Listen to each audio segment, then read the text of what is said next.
भारत का फिनलैंड सुनने में थोड़ा अजीब लगता है ना। एक तरफ कड़ाके की ठंड वाला फिनलैंड और दूसरी तरफ ट्रॉपिकल हरियाली वाला केरल। मतलब नक्शे पर देखें तो दोनों में जमीन आसमान का फर्क है। लेकिन कुछ ऐसी गहरी और हैरान करने वाली समानताएं हैं जो सिर्फ नक्शों पर नजर नहीं आती। तो आज हम इन्हीं समानताओं की पड़ताल करने वाले हैं।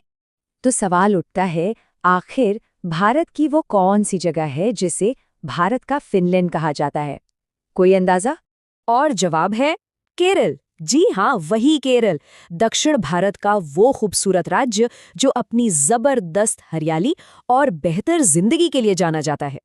तो चलिए जरा और गहराई में उतरते हैं और समझते हैं कि ये कनेक्शन आखिर है क्या। और ये सिर्फ एक अच्छा सा नाम नहीं है, इसके पीछे सामाजिक मूल्य, प्रकृति से लगाव और शिक्षा को लेकर एक जैसी सोच भी है। तो सवाल ये है कि ये तुलना होती ही क्यों है। देखिए, केरल अपने हरे भरे नज़ारों और शांत बैकवाटर्स के लिए तो मशहूर है ही, लेकिन बात सिर्फ खूबसूरती तक सीमित नहीं है।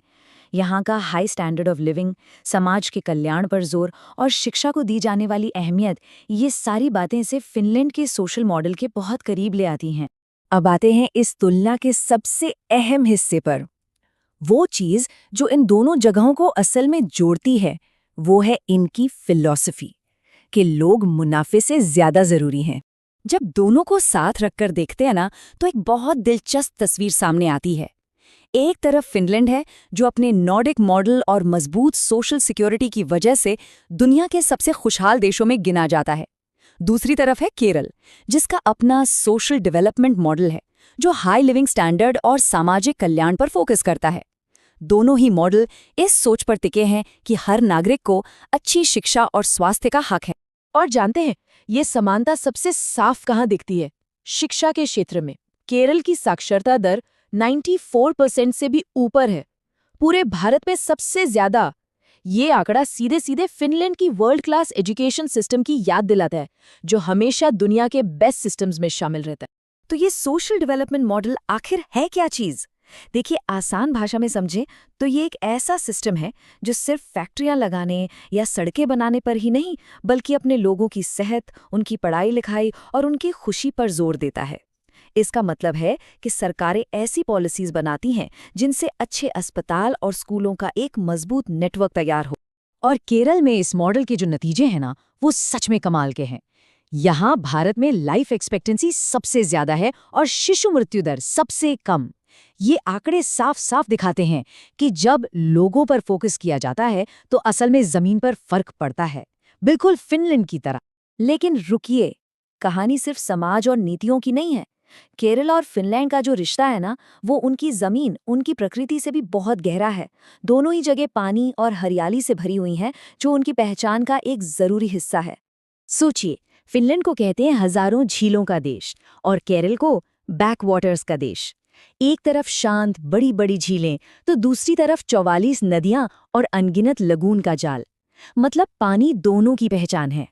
और ये जुड़ाव सिर्फ जमीन का नहीं है, ये लोगों की संस्कृति में बसा हुआ है। जैसे फिनलैंड के लोग अपने जंगलों और झीलों को बहुत मानते हैं, ठीक वैसे ही केरल के लोग पश्चिमी घाट और अपने बैकवाटर से जुड़े हुए हैं। दोनों ही जगहों पर पर्यावरण की रक्षा करना सिर्फ एक नियम नहीं, बल्कि जीने का एक तरीका है। अच्छा, अभी तक तो हम समानताओं की बात कर रहे थे, लेकिन एक और दिलचस्प बात यह है कि ये कनेक्शन अब सिर्फ बातों तक ही सीमित नहीं रहा है। अब ये एक ऑफिशियल, मतलब एक आधिकारिक साझेदारी बन चुका है। और इस साझेदारी को नाम दिया गया है फिनलैंड इंडिया एजुकेशन पार्टनरशिप। ये एक बहुत बड़ा कदम है जो इन दोनों के बीच के रिश्ते को और भी मजबूत बनाता है। तो इस पार्टनरशिप का मकसद क्या है? मकसद बिल्कुल साफ है, शिक्षा को एक सुविधा नहीं बल्कि हर किसी का बुनियादी हक मानना।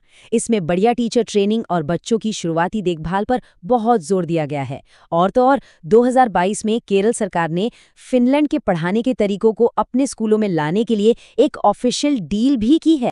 तो इन सब बातों को जोड़कर देखें तो बड़ी तस्वीर क्या बनती है। चलिए समझते हैं कि ये अनोखा रिश्ता हमें भविष्य के बारे में क्या बताता है। तो आखिर में हम कह सकते हैं कि भारत का फिनलैंड होना सिर्फ एक निकनेम नहीं है, ये असल में विकास के एक अलग रास्ते को दिखाता है। एक ऐसा रास्ता जो लोगों की भलाई को सिर्फ पैसे और ग्रोथ से ऊपर रखता है। और ये हमें एक बहुत ज़रूरी सवाल पर लाकर छोड़ता है, एक ऐसा मॉडल जो इंसानों और प्रकृति को पहली जगह देता है, उससे क्या सीखा जा सकता है? ये एक ऐसा सवाल है जिस पर सोचना हम सबके लिए ज़रूरी है।